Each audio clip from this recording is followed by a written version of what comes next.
hours. She told me if I didn't see any movement with his breathing to call the office. So I administered the morphine and atropine. I said, Daddy, just let it go. Mommy, Uncle Barrel, his favorite brother. This is Uncle Barrel back here in the uniform. Took this famous photograph of President Kennedy. He was a lovely man of genius also. I told Daddy, just let it go. I said, Mommy, Uncle Barrel, his favorite brother, and his parents are waiting for you. I sat next to his bed in the big leather chair that he loved so much, listening to him breathe, and all of a sudden it stopped at 1:49 a.m. It's all over. I called the hospice office. The same nurse who came earlier came back and said she would be there within the hour. I called my sister. She and her boyfriend drove over. I called the undertaker. More prostitutes. And then I called my son. When the hospice nurse arrived, she disconnected and removed his catheter and couldn't get over as to how clean Maxie was. There were no bodily secretions, no urine, no feces, no fluid coming from his mouth. His entire body was riddled with bed sores, etc. But still, Maxie was handsome. Now remember, when I discovered the blood coming out of his penis, I cleaned my dad around. His face had shrunken down to an almost skeletal structure. That was all that was left of Maxie. The same day, my sister and I went to the funeral home to bring Dad's memorabilia from Hollywood, etc. The funeral director sat there with his calculator, totaling up this and that, and I'm orchestrating what was to be placed in and around his coffin. We settled on a graveside ceremony and only a private viewing for family. No embalming. When my sister and I arrived, I didn't even recognize Dad. His skin was so darkened. I took family photos, pictures of Clark Gable, Jean Harlow, Greta Garbo, Joe Crawford, and covered his heart with his beloved Materia Medica book.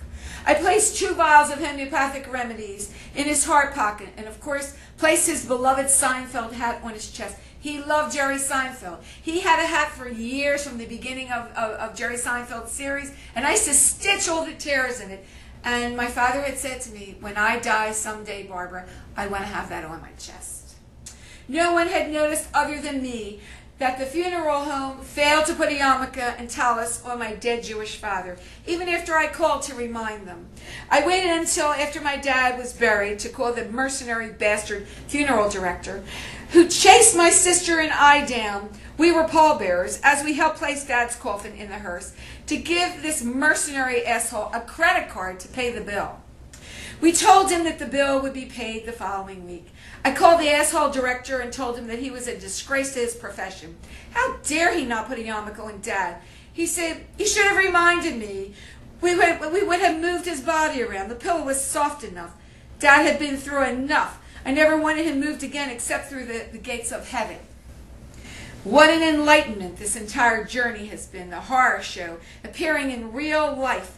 Not just in the movie theaters, but again, no one seems to care until they've witnessed this atrociousness firsthand. I hope I can make some kind of change in the system because no one has ever been able to do so. If one child and then the next and then the next and so forth and so on reads this, trust me, Daddy, you're in a much, much better place. We love you. And now I would like to read something to you that my daddy had written.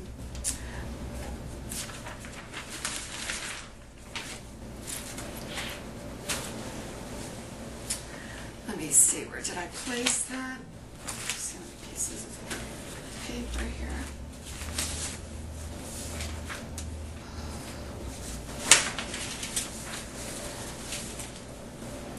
Well, I can't find it, so let me see if I can remember. Let's see. Daddy wanted everyone to be educated on homeopathy, homeopathic teachings. Have a hearty breakfast. Take a brisk walk. Watch a soap opera on television and see if you can keep up with the new trends, with the younger generation, to see what's going on. Take a little bit of a nap. Have your dinner. Have a shot of whiskey. Have some chocolates and have sex. Sex, yes. And most important, remember homeopathy. You'll live a long life if no one kills you, with these heartless people. And I state my case. I don't know what else to say. Thank you.